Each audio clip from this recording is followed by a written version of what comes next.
There's a killer out there! You've got to hurry! Are you telling me there's a killer out there? Yes! Has he killed anyone? Please, this isn't your average run-of-the-mill cliche horror film. Just give me a minute. Let's hear it for Harry Penderecki. This is it for Harry. This is his last chance. Your last 3 films combined didn't earn enough to pay back the catering tab. This is the one, the big one, don't you see? We're scouting locations for a film. What kind of film? A horror film. Oh, nice. Need a killer? Oh my God! Can you tell us what inspires you to make such violent films? I'm not familiar with this one. Well, this had a very short run. It's one of my more graphic films. The screenplay was inspired by the Beatles' Abbey Road. You know, you can't sell these fright films if there's no nakedness. It's very important that the body looks real. If the cops found it in your car, you'd be arrested and charged with murder. Oh my God! An even bigger problem. Why don't you tell me when you don't have a problem? We'll save some time. Still got a killer out there. A knife. About this big. Excellent. It's your responsibility to look after your actor's well-being. I quit! Go! Harry, is that a real knife? You get the occasional fruitcake who insists on you doing things like hiring a stunt coordinator. Got wrapped in my pants. That's never been done before. We'll put the blood in later with computer effects. Computer? Dude, all I have is Nintendo. Most lesser directors would have eaten a bullet by now. Too determined. What the? Too chicken. He's too scared to blow his brains out. You know, there were some kids killed for real in these woods. Oh, man. He's cutting up them fine ooders.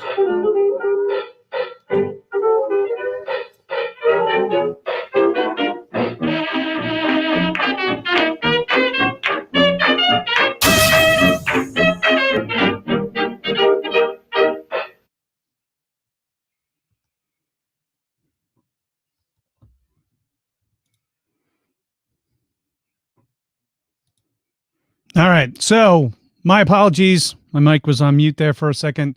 So the whole beginning, you didn't hear what I was talking about. So anyway, I'm so happy to have my guest tonight. I've worked with him numerous times on different things, but mostly on Brutal Massacre, which you just saw. It's the new release, a Blu-ray edition, plus also a VHS collector's edition of Brutal Massacre. And it's so funny. I was talking about earlier yesterday and today I watched his first 2 films, Malevolence and Bereavement, part of the trilogy of the Malevolence trilogy, the third one being Malevolence 3, A Killer. And I got to say, the one thing I enjoyed watching these again that I don't think people know is Steven's an incredible arranger of music, and he put together some really great soundtrack to this, which to those films and all his films mostly is it's a hidden thing that people don't realize. And I know he's probably a frustrated musician who became a filmmaker, but I gotta say he didn't let go of the talent of being a musician, because the music is so good in his films. So we're going to talk about, like I said, the Blu-ray and the VHS release of Brutal Massacre, a comedy presented by Broke Horror Fan. So please let me welcome to our stream and to the show, Mr. Stevan Mena. How are you, Stevan? Hey, how's it going? I'm doing good. And yourself? Good. I think the mic problem was very apt since we're talking about Brutal Massacre. I know. We had a bunch of a sound issue. I had put my mic on mute while I took a drink, while the bed music in the beginning was playing, and just out of a noob move forgot to unmute it.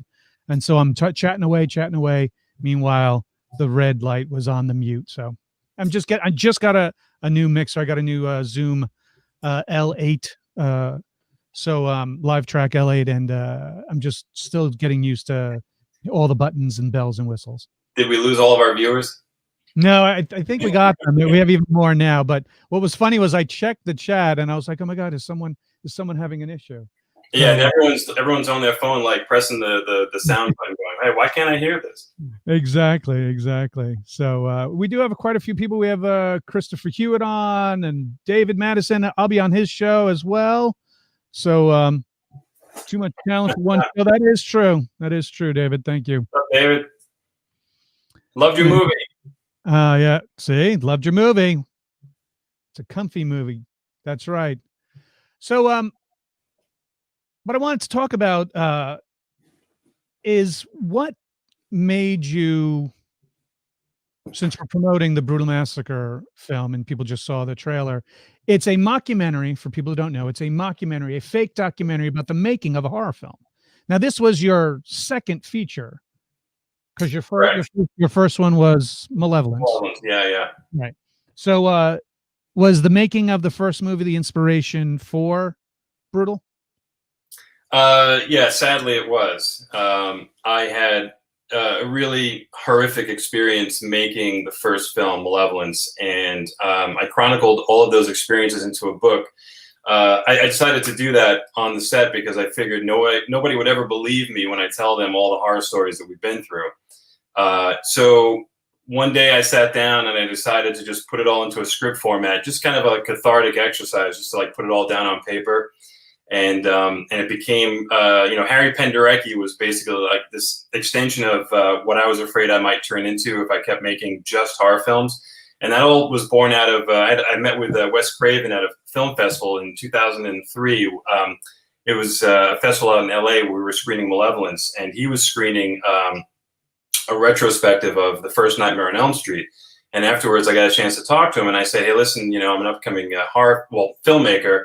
I have a horror film in the show, and do you have any advice for a new filmmaker? And he says, yeah, don't make horror films because you'll get pigeonholed. And that's the only thing you'll ever get to direct, and they'll never take you seriously. And so that always kind of stuck with me as this like innate fear in the back of my mind that, if I make another one of these, I'll never be able to make, my Superman or whatever. So Brutal Massacre and Harry Penderecki was like my alter ego. And when I was about to make a second film, it was a ghost picture called Abaddon, and the funding got pulled out from under us at the very last minute. I kind of go into some of those details on the commentary of the DVD. But so we basically had an entire, film crew ready to go, and we had done all this pre-production in all these locations, and we said, we got to shoot something. So I kind of pulled the Brutal Massacre script out of my ass and said, let's shoot this, just kind of as a lark. And it ends up being my favorite film that I've made so far. And if I could go back and do anything over again in my life, it would be to make that film over again, because we had such a good time. I mean, even during the worst moments, it was a lot of fun. So, and that's very rare. Usually when you make a film, the actual process of it is arduous and difficult, and it's not fun. So it definitely was a fun time and a fun cast. I mean, we have David Naughton from American Werewolf in London. We had Gunnar Hansen, who I think steals the movie, from Texas Chainsaw Massacre. We had Jerry Bednob, hilarious comedian, Oh yeah. 40-year-old virgin. Plus, he's been in the stand-up world since like Red Fox days and stuff like that. So he's been around for an incredible long time. I mean, you got me strung up in the movie, which was a lot of fun. You were a very good sport. Thank you for I appreciate that. But so you write this film. We met at the Long Island Film and Television Expo out in Long Island, in Belmore, Long Island, and I think I was the MC presenting the awards, and I presented you with an award. I believe Malevolence had won an award there, correct? Yeah, but you weren't the MC that year. You were the MC, well, that I remember, when Brutal was screened, and then when Bereavement was screened. But you had a film in the festival the year I met you. That was the same year that Ralph Macchio was there, and Denny Aiello was there. We met all of them, and I do remember that you had a film, I think, from Canada that you had shot. Drop Dead Roses. I had right. And they had asked me to present an award, one of the awards. That's correct, because they had me back as MC quite a few times. And right. I remember you approaching me there, going like, "Hey man, I have this movie I'm working on. I'd want you to be a part of it." And I was like, "Sure." You know, you were a big fan of the comedies that I've done, and you said it was a comedy with a horror element to it. And I was like, "All right." Well, actually, let me back up and not to revise your history, but what actually happened was I didn't have a script for Brutal Massacre then, but I liked you from Clerks so much, and I remember saying to you that if I ever have a role for you, I'd love to work with you. And when I was writing the script for Brutal Massacre, I had you in mind to play the character of Jay. So I essentially wrote that role with you in mind, knowing that, that now that we had met and, I had made that introduction, I could reach out to you. So that, because of that, I wrote you into that script. Why, thank you. Well, thank you for correcting my idle brain. It was a long time ago. It's 20 years ago. It is a long time ago, and it's a lot of time where people are like, "Hey, how did you guys meet?" and many different other filmmakers and stuff. And so sometimes the stories can get a little confused.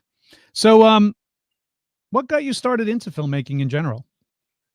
I was filmmaking from the time I was 11 years old. My dad brought home one of those cameras that was a VHS camera that you have in two pieces. You carry around the VHS recorder with you.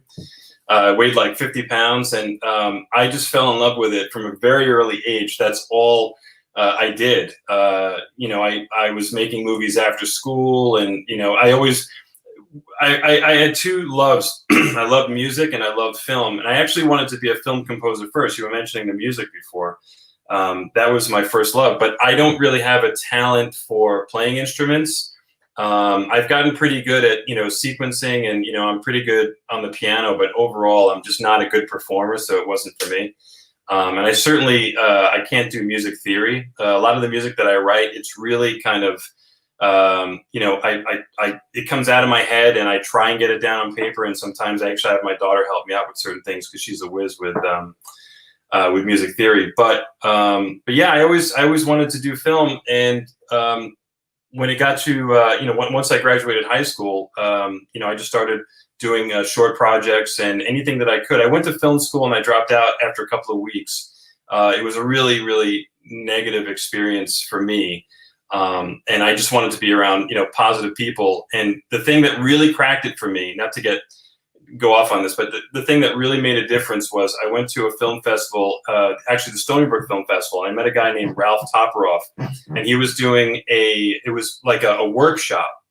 So, he was trying to compete with the New York Film Academy, which was, like a 2-year program, which I'm not a huge fan of. I think a lot of it was a ripoff, but Ralph offered this 2-month course where it was just totally immersive.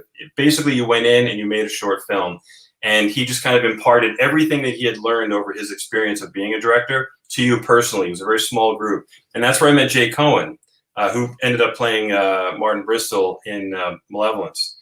And so we both took that class, and it was really just 3 or 4 of us. And I learned more in that 2 months than my friend who went to NYU Film School learned in 4 years. Wow. So much so that actually he ended up coming back and taking it again with me. And right after that, I knew exactly what I needed to do. how to interview actors, how to raise money, how to put together my script and not, to really, structure things. And within 2 years, we were on the set making Malevolence. So that was really the turning point for me. And he stopped me. He stopped that class after about a year. I guess he went out of business, and it was right around the time. It was at the turn of the century, basically, like when right after the millennium, and when cameras started to get cheap. Nobody really wanted to understand the discipline of how to make a film, like how to load cameras and how to expose film properly. It was all about, hey, I can just buy a camcorder now. I mean, today it's even worse. Now you can just use your phone. But, there was a time when there was a discipline to making movies, and I guess he just didn't want to have any part of that. So we were very lucky to be in that little window of people who got to take his class. So why horror? Why horror films? It wasn't my first choice for my first film, but I decided that because it was low budget, there were things in horror that actually benefited from a low budget. You could use no-name actors, and it really didn't affect the quality of your production, because having a no-name actor actually adds to the mystery. You don't know who's going to live and who's not. Sometimes if you cast a name star, you kind of know they're going to survive. And it also translates into all languages. If you make a comedy, it's really hard to sell that comedy in, let's say, Germany, where they're not going to get the jokes, right? But if you make a horror film, you could sell it in Japan, and people get it. Everyone gets scared in the same way, the same jolts and the same, emotions. So, as long as they can understand what you're saying, they'll get the story. And it turned out to be true, because the first film actually went all over the world, and I ended up, getting even in Spain, we got a full theatrical release of over 200 screens, which is like 3,000 screens here in the U.S.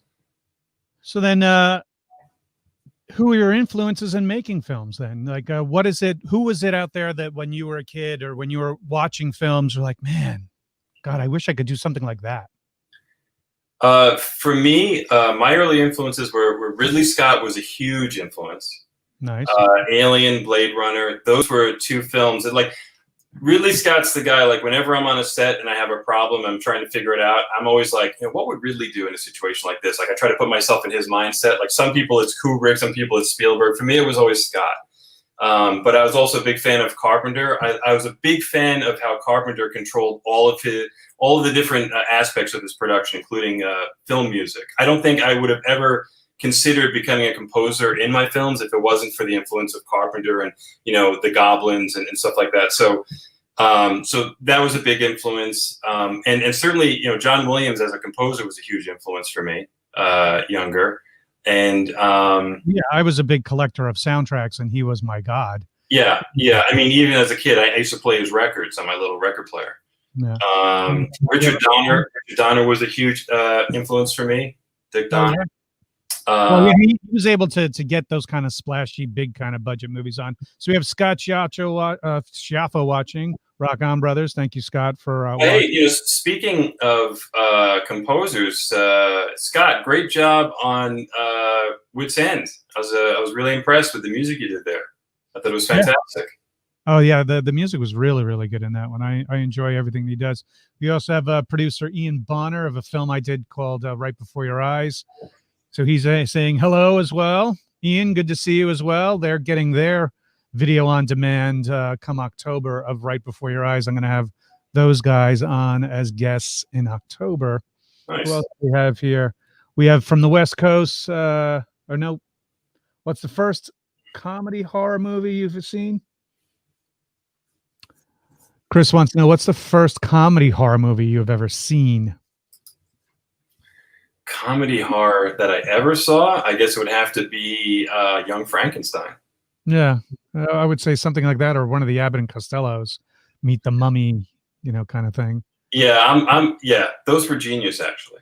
If you go back and watch them now. Hey, Brian, hugs, and you, Diana Devlin. Yes, we love you too, Boots. Thanks for watching. And Scott is, why, thank you, sir, for the comment about his scoring of his piece.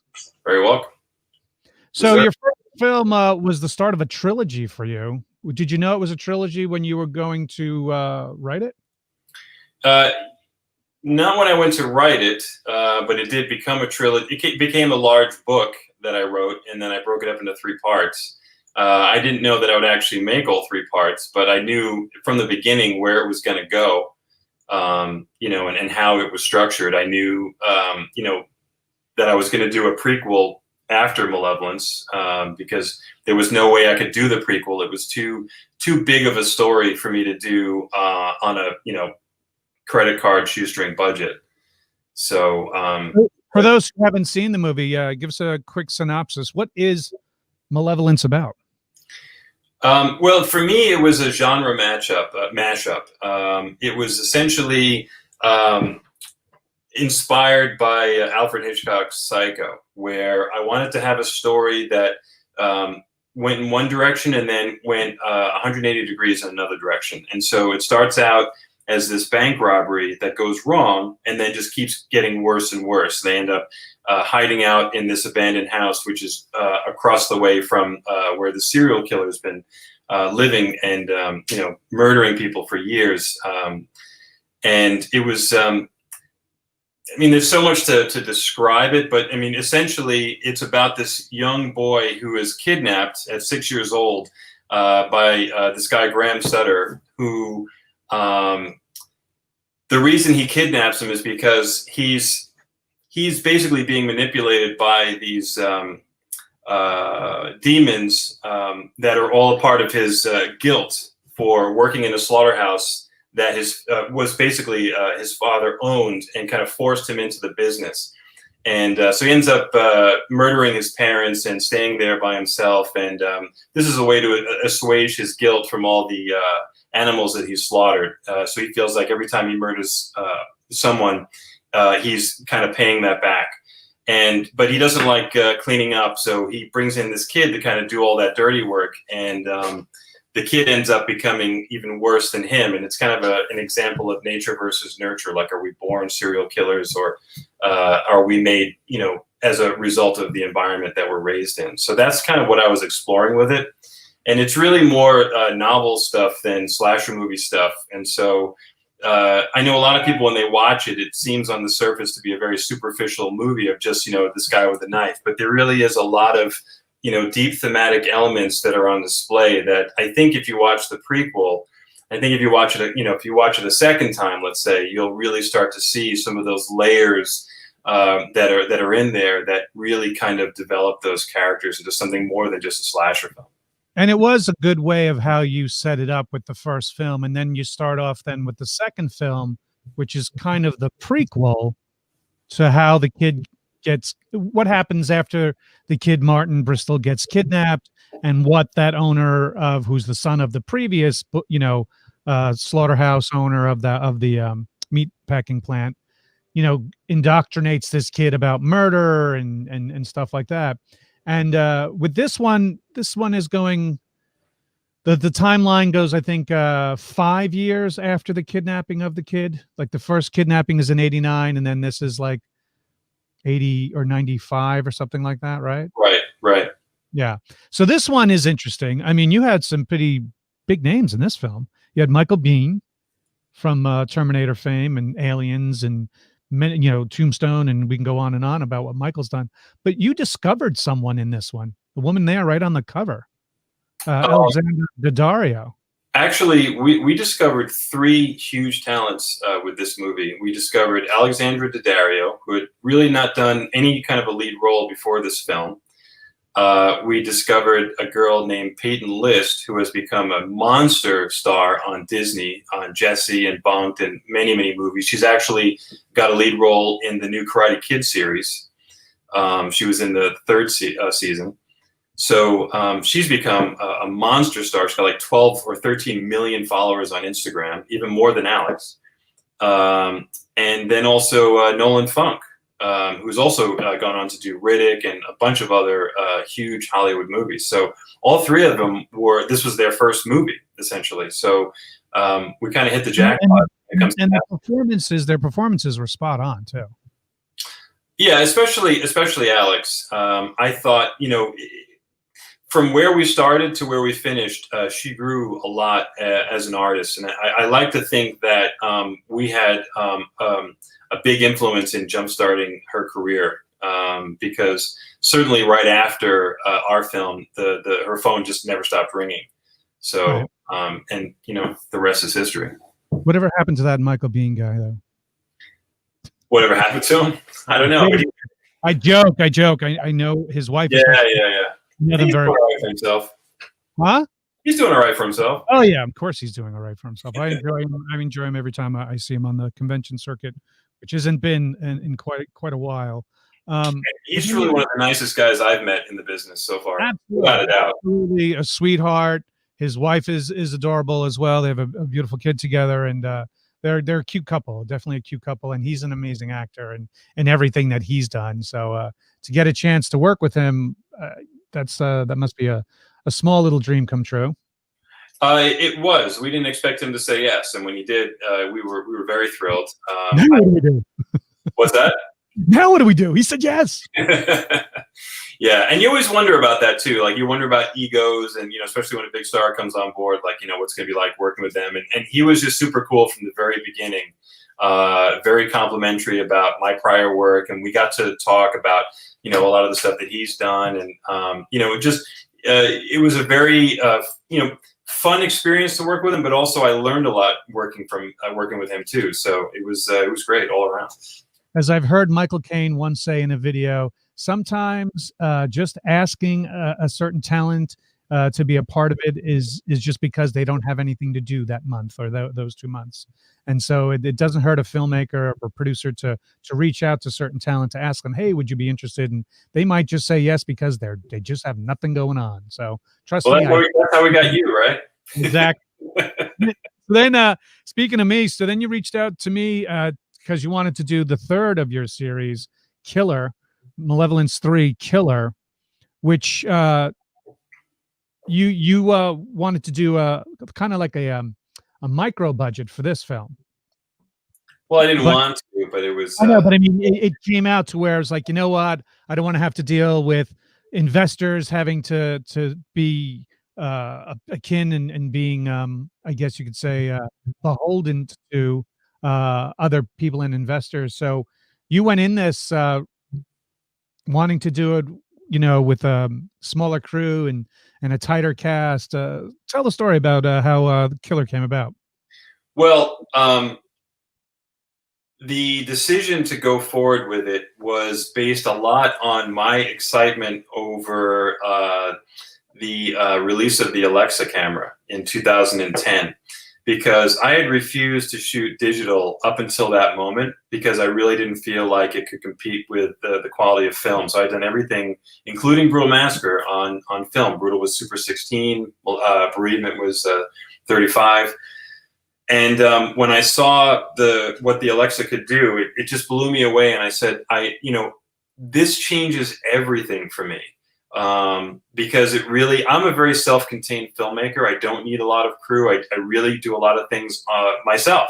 And so I was able to piece together a very tight-knit crew for a very low budget.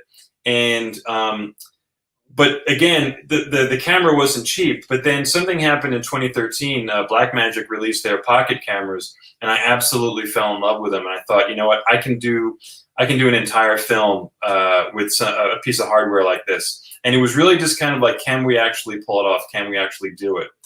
And we did. And what was really cool is when we brought the film into DuArt Labs in New York, which is where I do all of my mastering for all of my other films, we were doing the sound mix, and Matt Gundy, who's done all of my films to date, he asked me, he says, the film looks fantastic. What camera did you shoot it on? And I told him the Blackmagic, and he goes, well, was it shot on film? It was shot on film. And I said, no, it was shot on digital. He had no idea that we didn't even originate on film. And for me, that was a huge compliment because I had done the film's cinematography myself. So, which was a first for me also. So yeah, that's really kind of how that got started. I remember seeing it for the first time at the AMC there in Times Square. You had your premiere there, and just being absolutely blown away with how beautiful you shot that film. Thanks, man. Appreciate that. And that's no dig on the other two films, because the other two films with your other two DPs in the series were shot just as beautifully as well. But amazing that this small pocket size, I think the camera was like this big, no bigger than a very large iPhone 10 or whatever, could capture such depth and such just such great photos and just such great film quality visuals. So I'm glad that you were able to pull that off. I mean, this production had its fits and starts, though, by the way, right? Well, yeah, the lead actor, Scott Decker, he right before we were supposed to shoot a pivotal scene in the movie, called me and said that he had to go to the hospital. He was having issues. And I said, well, we can't shoot it without you, so we'll go on hiatus until you're feeling better. And so we did, and I never really heard back from him. And about 6 months went by, and I found out on Facebook that he had taken his own life. So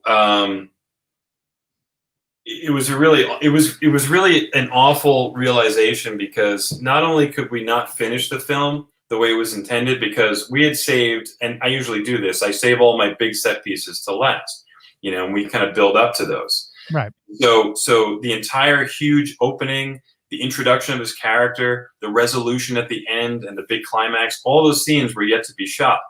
So we couldn't really finish the movie. And at that point, I didn't really want to anyway. It kind of took all the piss out of me. And I was just like, you know what? It's just not meant to be. When something like that happens, you just kind of lose interest. And so I shelved it for about 2 years until, I kind of came back around to it. What's really weird is I was about to delete the drives. This is a true story. I was literally about to wipe the drives when my daughter came in and asked me if I wanted to play a game with her. And I said, yeah, let's go play. And I decided not to wipe the drives, came back and changed my mind. And I started just flipping through the footage. Now, it was painful for me because I kind of divorced myself from it. I was like, you know what? I'm done with this film. I'm going to move on to my next one. But then as I'm watching the footage, I'm saying, there's a lot of really good stuff in here, especially the stuff with Adrienne Barbeau I thought was fantastic. So I decided at that moment, you know what, I'm going to try and salvage this thing. And then in 2017, we went back out. And as you saw, with literally a skeleton crew of about 5 people, we went out and finished the film, because at that point, we really had no budget left. Not that we had a lot to begin with. So it was kind of like by the seat of our pants, but I had a lot of people who volunteered to help out.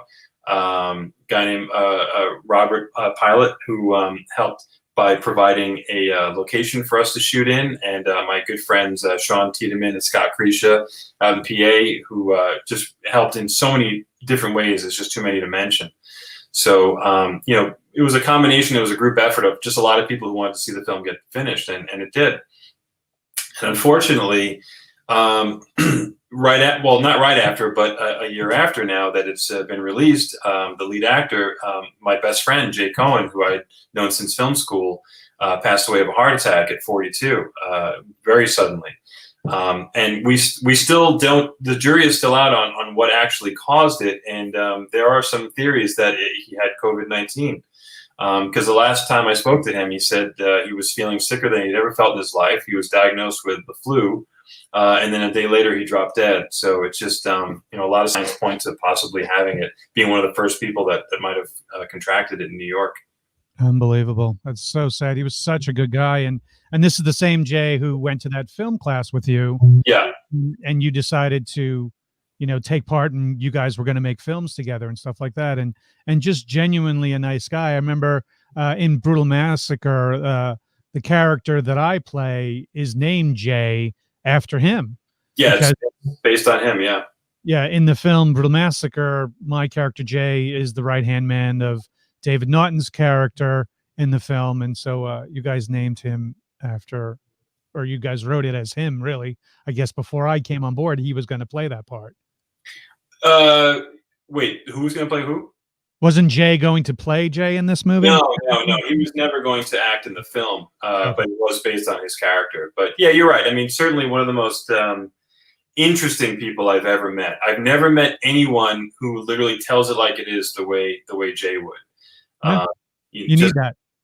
Yeah. Like, I'll give you an example. One time when we were shooting Bereavement, I was in a scene where I was orchestrating about 30 different moving parts. and all these people running around doing all these different jobs, and I was kind of like the orchestrator right there, just making sure that everything was going smoothly. And I was yelling at this person and being nice to this person, and you know how it is when you're on a busy set. I'll never forget as the sea of people parted, and there's Jay just standing there looking at me like this. And I walk over to him, I'm like, "What is it?" And he goes, "You know what? I'm the only person here that knows just how much of an asshole you really are." And that was his way of saying, like, you know, I know the real you. Like, I'm the only person here who's really your friend. You know, that's just the way he was. You know, just you're holding back, man. Yeah, he's definitely going to be missed. Because I know you're in the works right now of making another one of your films, correct? Yeah, a film called A Stranger Comes Along. We have offers out to a couple of high-profile people. One apparently have said yes. So that's going to be produced by a company called Yale Productions, which is also based out of New York. So yeah, that's coming together. I mean, I don't know at this point with everything going on in the world when we're going to actually be able to shoot it. But it is all like on the table and the pieces are in place. So it's really just going to come down to when is a safe time to actually go out and execute. Now I know you're also a published author with this book, Transience, right? Yes. Right? Transience. Transience, yeah. You want to give a little heads up as to what that's about? Transience was it was inspired by a real life event that happened to me when my daughter was 2 years old. We went down to Florida for the first time, and we stayed in a place where a friend of my wife's family had a condominium. And while we were walking the grounds, a man came up to us, and when she saw this man, who I've never met this person before, but she ran up to this person as if she had known him for years, and she said, "That's my friend Frank." Ran right up to this guy and said, "Frank, Frank, Frank." And he looked down at her. She's 2 years old. He looked down at her and he looks at me, and I'm like, "I'm sorry, I don't know what's the matter." He goes, "No, my name is Frank. How does she know that?" And I was just like, I have no idea. We had just gotten there. We had literally just gotten to the place. So I just kind of brushed it off. I was like, that was really weird. And the guy walked off, and I said, "What a strange coincidence." And she's like, "That's my friend Frank. That's my friend Frank." So I went back and I said to my wife, I said, the strangest thing happened. I told her the story. And as I was telling her the story, her mom turns to me and literally, like, drops the dishes. And she's like, "That was Dietrich's best friend." And Dietrich was someone who just passed away about 6 months before my daughter was born. So it was really just like this eye-opening moment for me, because I had never really considered reincarnation to be anything, any kind of realistic notion, and that changed everything for me. So I started researching it and became very interested in the topic. And that book was, certainly not based on that story, but it was inspired by what happened to me. It's actually a crime procedural where a detective uses a girl who is experiencing this deja vu of reincarnation to actually solve a 10-year-old murder. Did you write it with the knowledge of making it a book, or did you write it as a screenplay first? No, it was a screenplay first, which I sent to a company in LA, a company that everybody knows. And that company said they wanted to produce it, and then strung me along for 2 years while they turned it into a TV show without my knowing. Released the TV show. It was a show called Past Life. And it was basically the pilot episode was my book. Word for word. I actually took it to an IP attorney, and the same attorney who had sued Fox over a film called Dodgeball, and won a huge settlement for the original writers. And he said that my case was 10 times stronger than theirs, that they didn't even change the names. But of course, that's all water under the bridge. We lost because that's just the way it is in Hollywood. You can't fight those guys. It's another thing that probably is the reason why it's very difficult for me to find work in Hollywood, because you put on that list.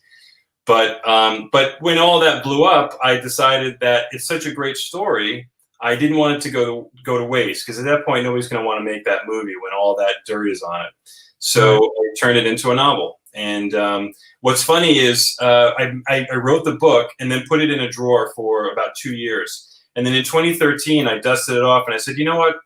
I have nothing to do right now. I'm gonna send this out to some agents and see if I can, get somebody who'd be interested in selling it. And I went into a book and I looked for top agents, like the #1 person you can send it to. And I found this person. The company was called the Agency Group. And I won't mention names, but I sent it to her. And she was actually one of the top agents in the world at that point. She had about 6 authors who were $1 million sellers under her. And she read it, and 2 days later wrote me back and said, this is the best book I've read in years. And she signed me on the spot, which I thought was amazing, because I'd read so many books that people say it's almost impossible to get an agent. And I got one on my very first query letter. So to me, it was a sign of the strength of the book. And we ended up selling to a bunch of different territories: Germany, Italy, gotten a lot of great reviews. I see that on Amazon, that it's translated in Germany and Italy. Yeah, the only territory we didn't sell to was the United States. And again, I think a lot of that has to do with the powers that be obviously have a lot of influence and didn't want to see that story ever come out. So you probably, unless I had actually released it myself, nobody would have ever seen it. Right. So we have Eric Wilkinson, used to be part of Anchor Bay, and hey, Eric. He says hello. He also then went on to go on to a couple of other distribution houses as well. Well, he actually works for MVD, and they are releasing Brutal through Amazon physically. So the Blu-ray copy, and there's also a VHS copy, which you mentioned, through brokefilmmaker.com. Okay. Yes, brokefilmmaker.com. Right, they're the ones that are presenting the Brutal release. Yeah, I haven't actually seen the VHS yet. They said they're sending me a copy. Well, they said there's only 50 of them, from what I've heard. Well, now there's only 49. Yeah, exactly. And we have a fan down in Texas, a friend of mine who's also a metal worker, Tim Harris. He says, "Hey, buddy, how's it going, Tim? Thanks for watching." And then also we hear Mike Media. That's crazy that you had your story of a kid who had dreams of being the 2-minute guy reincarnated friends. Yeah, it happens. It happens.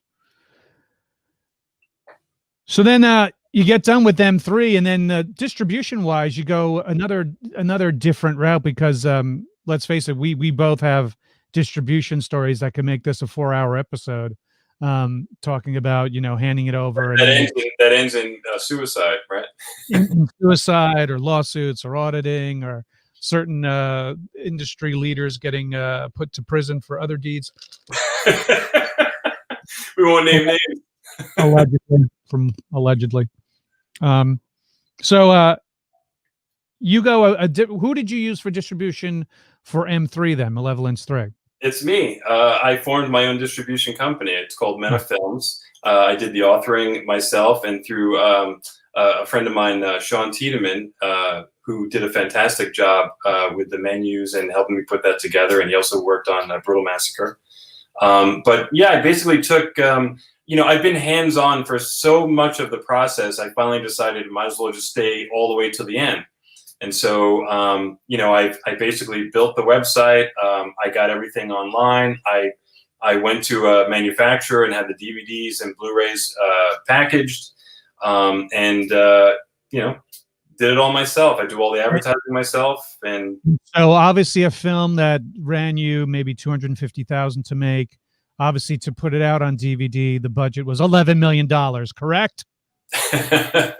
So you still owe yourself $11 million. Yes, it's a very modest.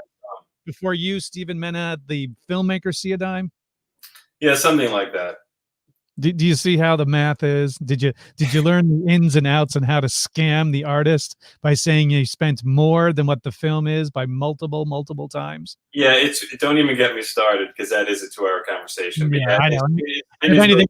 If anything, I could bring in Eric Wilkinson in to hear an expert opinion as an expert witness on how the math of distribution works out.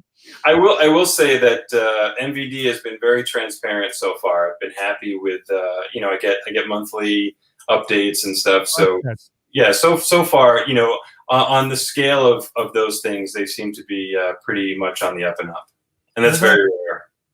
Well, that's good, you know, because that's the one thing they don't really teach you in film school, or that class that you took for 2 weeks, or no one's telling you the business end of show business. And in the end, it's you who gets the business, as opposed to making the money that everybody should deserve. You know, I think the only people who actually make out on the money when making a film is the caterer. Let's be honest. Not if you're catering Brutal Massacre. Remember what happened to those people? Oh my God. Those poor, I think we drove them out of business. Almost. I mean, I've been nearly food poisoned on a film set.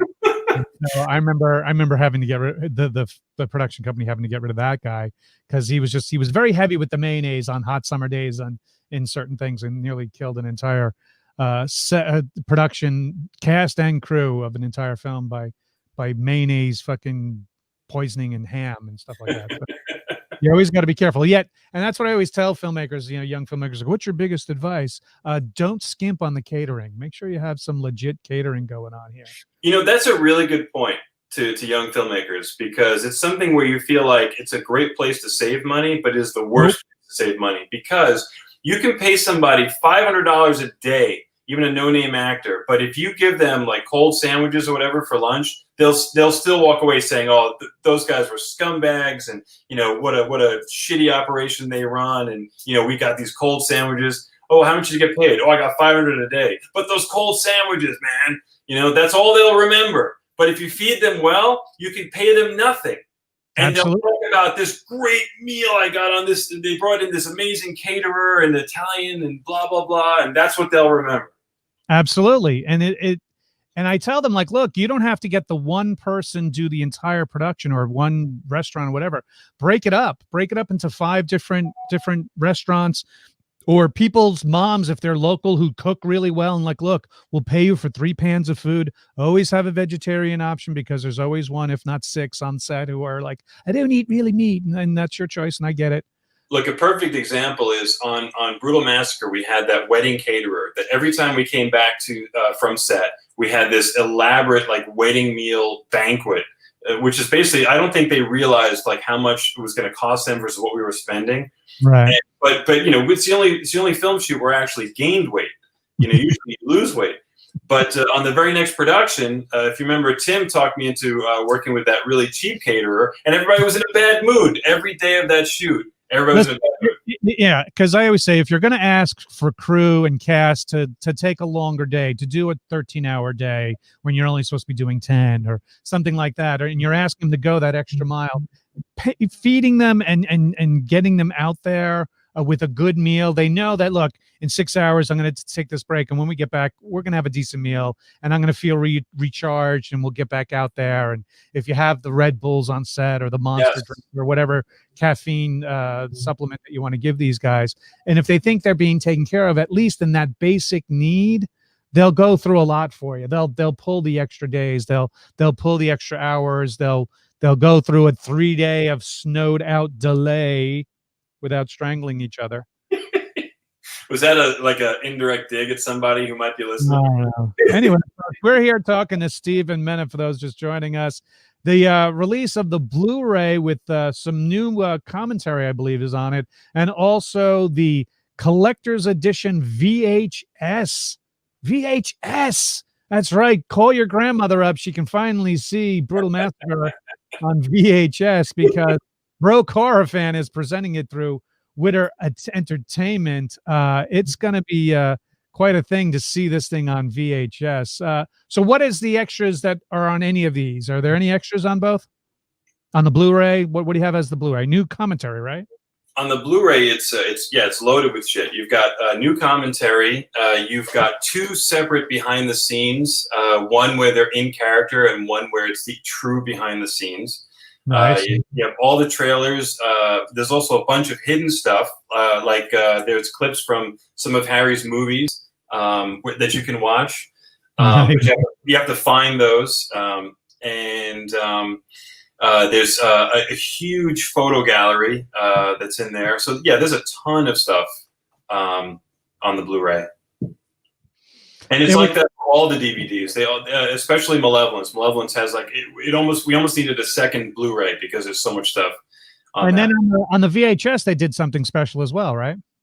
Yeah, well, you know about that. They did an intro with you and also I think Jerry Bednob. So that's exclusive to the VHS. Jerry Bednob, what an absolute dream to work with, and just so utterly hilarious.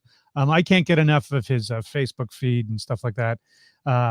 Just a genuine guy. Plus, he's also he's a cat lover, so Diane gets along with him like a house on fire. Yes. Yes, he's the only one who understands my relationship with my dog. Christopher's asking, any bloopers? Oh yes, there is a deleted scenes. I don't know if there's any bloopers on it, but the deleted scenes has a lot of really funny stuff that didn't make it into it, including the famous fight with Ken Faree and Jerry. And there's even a clip from Fangoria's Weekend of Horrors in 2008 where we got the entire cast together on stage, and the big fight that broke out between you and Gunnar, and that's on there. Yes, Ernie O'Donnell, you may know him from Clerks, but also the filmmaker himself, 100 Acres of Hell, producer on, he says, good food, filming, and friends make a great set. Of course, well fed is always well played. Not me. He shot 2 days with me. Yeah, I know. It didn't feed me at all. The guy, goddamn him, wit's end. Means did you see the s'mores that we talk about in this film? That was what was the set's catering. Oh, geez. Yeah, that's a recipe for disaster. Wasn't even beer in the beer bottles. Cheap bastard. He's turning 50, by the way. Was any of that ad-libbed in that film? There was a couple of percentages there that I would say was ad-lib. There was an idea of what David wanted, and then where it went. I mean, if you go to his, he has his Streamcast podcast, End of the Night with David Madison, part of the Indie Brigade, Romero's Indie Brigade podcast there. That's on YouTube and Facebook and the whole nine. We had a last week or the week before, we had his show, which is on Friday nights at 11 on both Facebook and YouTube. No, we discussed it. Me and Scott were his guests, and we discussed what we used ad lib wise and stuff like that. A lot of it is. A lot of people have asked. I was going to say, a lot of people have asked me if was anything ad-libbed on Brutal, and I think the only scene that was your scene, the Defenders of the Amazon. So a friend of mine, David Buckley, has asked, does any of the VHS have hi-fi audio? I gave them high-quality audio. I don't know if it's hi-fi on the actual tape. High fidelity. Is it in Panavision? I can't answer that question. I don't have the inside scoop on that one. I wasn't part of the production process on that one. There you go. You see that one. All right. So now we're going to get to the part of the show that's Fast and Furious. And I like to call it the where are we? Here we go. There we go. Your hair looks good, by the way. Oh, thanks, man. It's called thinning. Yeah. We're going to do speed round questions, sir. You ready for some speed round questions? What do I win? You win nothing. You win whatever you think you deserve to win. Let's see here. Let's get you some music to do this with. Here we go. Speed round questions. Number 1. Halloween or Friday the 13th?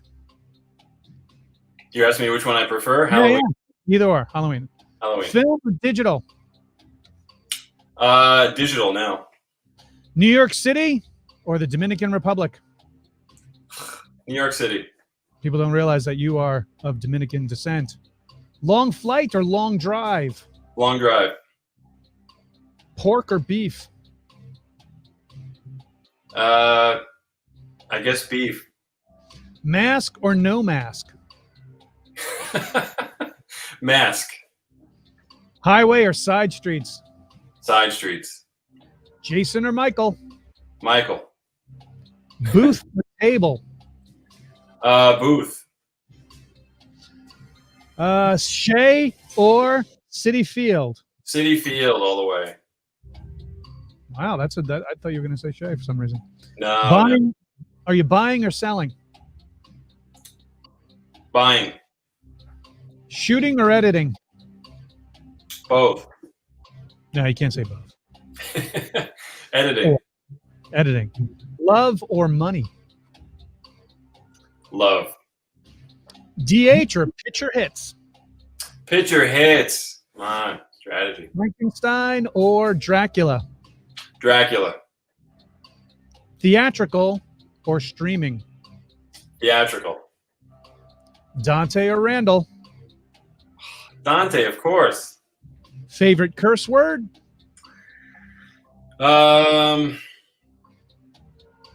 Shit, I don't know. Shit. We'll take shit as it. And your biggest pet peeve? People who don't hold doors for old ladies. Specifically old ladies? No, but especially old ladies. Especially old Who ladies. let the door slam in their face. That's your biggest pet peeve? That's my biggest pet peeve. I will go to war over that. Wow, you're a gentleman. Actually, I'll expand on that. When you hold the door for somebody and they don't say thank you. Like you're there, it's your job to open the door for them like you're the fucking doorman. If I open the door for you, fucking say thank you. It's the least you can do. I love it. I love that that's what gets your ire out. That's for me, that's number one. Once again, ladies and gentlemen, we're talking to filmmaker, author, musician, Mr. Stevan Mena. We're here to talk about the new Blu-ray release and VHS release of Brutal Massacre, a comedy that came out, what, 2009? Yeah, 2008, I think. 2008, brought to you by Broke Horror Fan. You can go to brokehorrorfan.com or WhittierinEntertainment.com, but also StevanMena.com to also get all the films there. You also have a 3 DVD box set of the Malevolence trilogy as well, right? Yes, it's all brand new stuff. It's Malevolence is on Blu-ray for the first time, and it's a brand new transfer that we did from the original negative.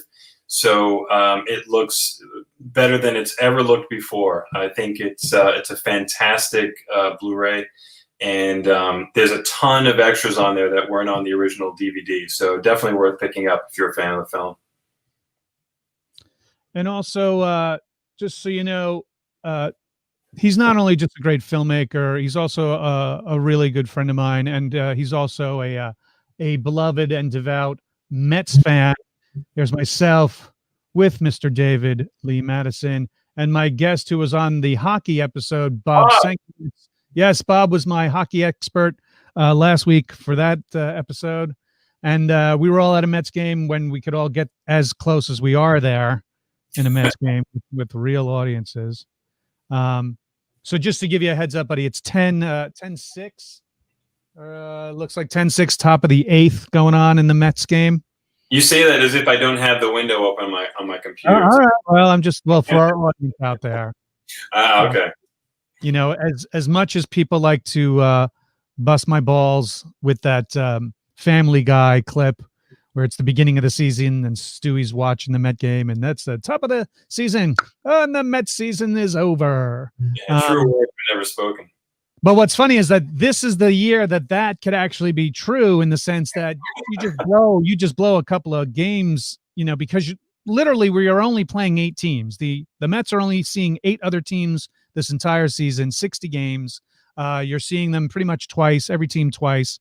And if you mess it up or you get someone injured, key role injured, you're going to be done. Yeah, that's if the season even continues with all the stuff going on with COVID. I think they're on borrowed time as it is. Well, yeah, I mean that ship has totally sailed when it came to Miami.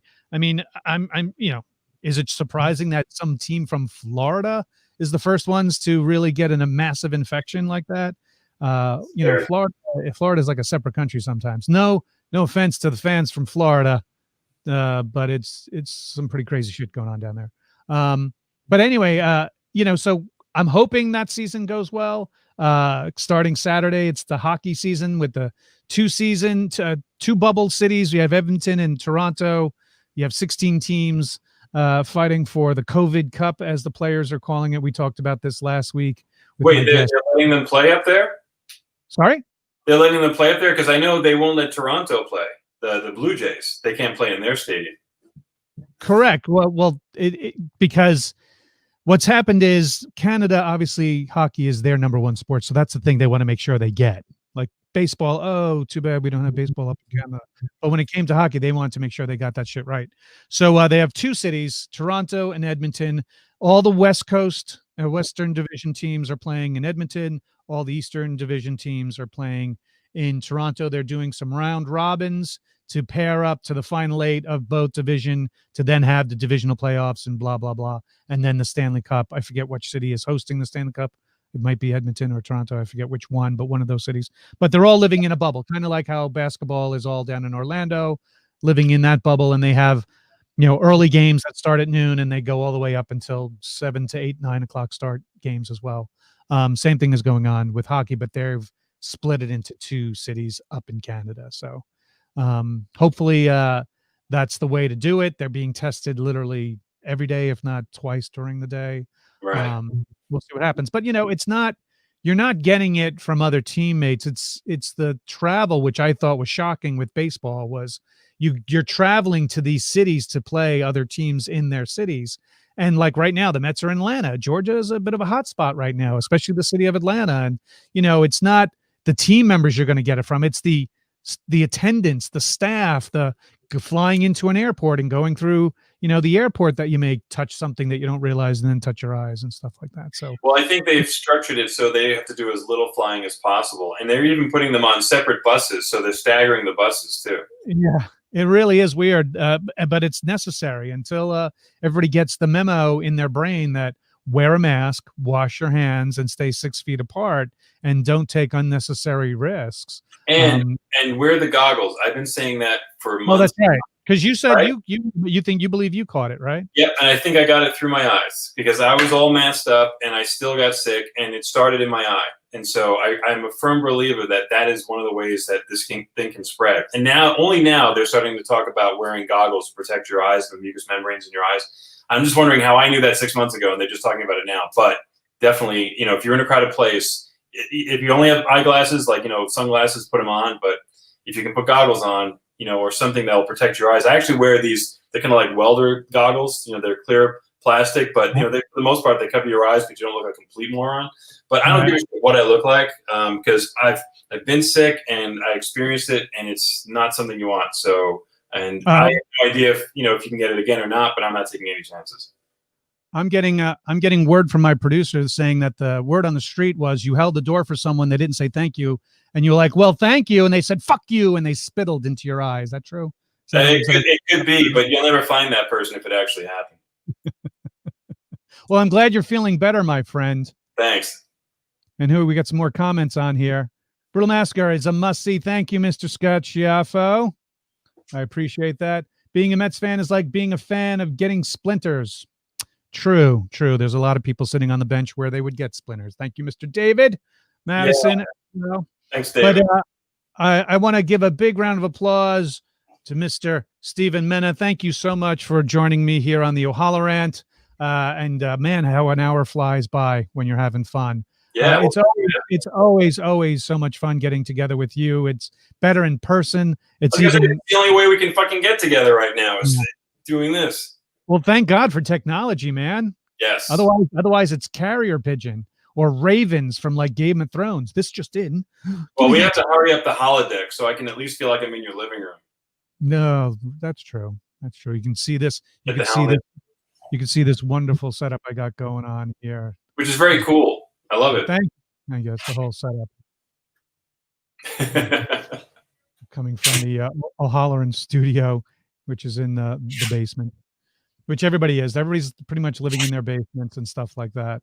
You have a pretty cool background yourself. You got to what games are that? Is that do I see in the background there? Oh, you got what do I have? I have Star Wars and Mortal Kombat.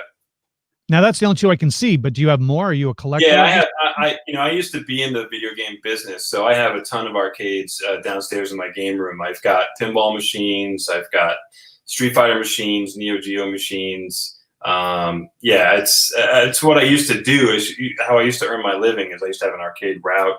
I had video game stores. So yeah, it's something that I'm very passionate about, especially classic gaming. I can rebuild them from scratch, and I can take them apart, put them back together. I actually built one for a friend of mine just recently, so it's something that I love to do. Ooh, I may have to hunt down a Donkey Kong Jr. from you. I can get you one. That game ate a lot of my dad's coins. Let me tell you that right now. I bugged the shit out of my dad for more money playing at Chubby's Bar. It's an actual bar in Palisade Park, New Jersey. And then there were times where I would just go into the bar on my own, and everybody knew that I was my dad, Mark's son. So they were just like, yeah, okay, it's fine. Like, kids are not supposed to be unattended in a bar, but they knew I was giving that bar tons of change, so to speak. And I would come out after school and go to the Chubby's Bar to it's something that's missing for today's kids. Like I try to explain to my kids how. Well, no, I'm saying like, having arcades, used to be something where it was designed just for kids, and it was on every street corner, and, we would ride our bikes to the different places and spend all of our money. But it's hard for these kids to imagine that there was something just for kids, that was set up that you can go and hang out and play games. And, that's gone now. It's really something that's not, I can't think of anywhere that has stuff like that. Chuck E. Cheese may give you. Yeah, but that's not the same. It's not the same. Dave & Buster's. Yeah, it's not the same. It doesn't have the same. It's definitely not the same. It's not like a local kids-only arcade where you ran in and the owner was always chasing out, get out of here, you're messing up the games. You don't sit on it like that. That type of thing. Like that's the owners and stuff like that. But thank you so much, Stevan, for joining us tonight. Once again, we were here talking about the new Brutal Massacre, a comedy Blu-ray edition and the collector's VHS edition, brought to you by BrokeHorrorFan.com. Brutal Massacre. Love that movie. It was a fun time. And I can't say enough how much I enjoy working with Stevan. Stevan, I look forward when you get the funding for this next film, just to have me on set to do something would be great. Once we can all get back together on a set in person. Although I do have a company, Bright Shot. It's a lighting company. They're based out of New York. Good friend of mine, Roy McDonald, owns it. And they're in the normal business of renting lights to TV shows and movies. They're LED-based lighting units and stuff like that. They've come up with the UV light that disinfects equipment and disinfects sets and stuff like that he's renting out. So if you want more about that, BRITE, brightshot.com for their information to get your sets up and running. They have like tents and everything, social distancing tents and everything. So you want to wear around the neck. Yeah, no, I mean, literally you put your equipment in and you do it. And then they even have like enclosed video village kind of tents so that people don't intermingle and stuff like that. So that's the way to go. I'll probably have them on as guests in the upcoming weeks as well. But thank you so much. I can still talk to you for hours and hours on end, but we know that the audience won't stick around for that long. Well, we'll do it offline. We got a lot to catch up on. We do, and hopefully we can catch it up at a Met game, or maybe after 14 days, and you come up to my house and we'll get the thermometer and check you out. And when we're all released from prison. Exactly. All right. Because there's a lot of fluids when you watch Met games because we're always shouting and crying. Yeah, we'll just make sure we just look in the opposite direction when we scream. We have those plastic shields so that with the I have those. I'll bring it. I have 4. All right, brother, you stay safe. Give my best to Diane and the puppies and the kitties and everybody else over there. And we'll see you in person, hopefully in the after times. Mr. Stevan Mena, everybody. Give a round of applause, Stevan Mena. Thanks for having me on. Thank you. And thank you guys so much for being a part of this show. I enjoyed it immensely. I can't say enough that I thank everybody for please, if you can, subscribe. If you're watching this on YouTube, and if you're watching it on Facebook, jump over to YouTube at some point to my YouTube channel and subscribe. The more subscribers I get, the more kind of fun perks I get as a streamer. So it'd be helpful to do that. We'll be announcing something really cool in the next coming weeks that I'm working on. Can't announce it yet, but hopefully soon in the next coming weeks, I'll have an announcement about something big, which would be awesome. In the meantime, thank you for everybody who's watched. Libby and Boots and Jonathan and Ernie and David and Scott, of course. And who else do we have? This Christopher. Thank you guys so much for following along. And for more, please tune in to the O'HalloRANT on Instagram and Twitter. It's at the O'HalloRANT. And then also on Facebook, it is the O'HalloRANT on Facebook. And then on YouTube, the O'HalloRANT on YouTube. So, guys, this is the end for this Friday night. Now, I'm going to jump over probably in about an hour or so over to David Madison's show at some point. So go over to the Indie Brigade's End of Night with David Lee Madison. That's also on YouTube and on Facebook as well. I'll see probably Scott over there, Uncle Scott over there as well. This is Brian O'HalloRANT. I want to thank you from the bottom of my heart for joining us this evening.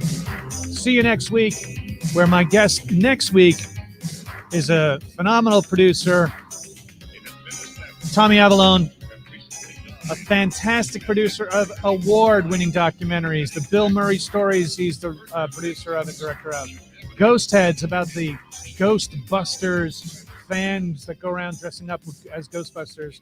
The I Am Santa Claus documentary about these guys that dress up being Santa Claus. And also his latest one, Waldo on Weed, documentary about how weed helped this young boy overcome his affliction.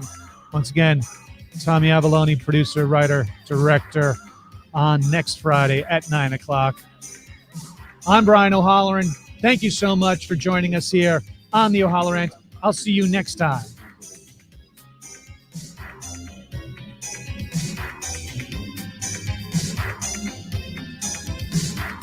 I wish to create a perfect human being, lacking the best organs.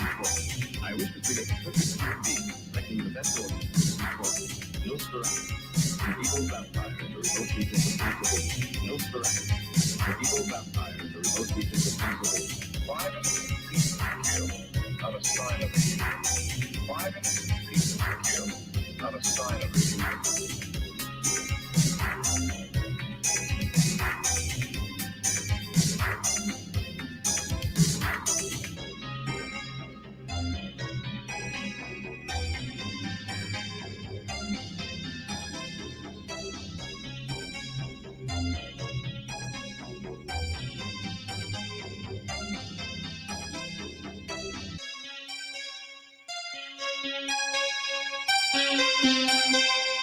Thank you.